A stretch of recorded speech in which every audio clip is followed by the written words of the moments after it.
A ver, estimados colegas, no creo que es imposible hablar. Senador Rangel, silencio por favor en la plenaria para que pueda intervenir el senador Rangel. Senador Rangel. El Centro Democrático quiere reiterar una vez más que lamenta el hecho de que se haya perdido esta oportunidad para democratizar la política colombiana, para organizarla. No es verdad, lamentablemente, lo que decía un epónimo dirigente conservador en esta sala acerca del carácter antidemocrático de las listas cerradas. Por el contrario, en la inmensa mayoría de los países democráticos del mundo, pues lo que se estila son las listas cerradas, y eso está establecido exactamente por ley y en muchos casos por constitución.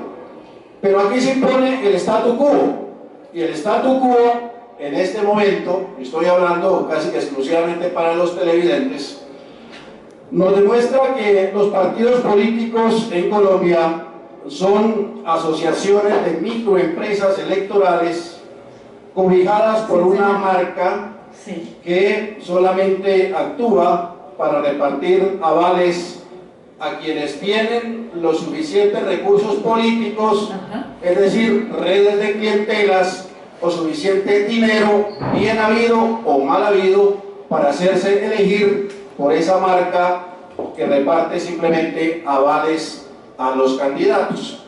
Ahí no hay democracia interna, ahí no hay vida democrática al interior, ahí no se expresan corrientes de opinión nacionales, es simplemente una conjunción de microempresas electorales que de manera oportunista, en muchos casos, se reúnen simplemente para hacerse elegir.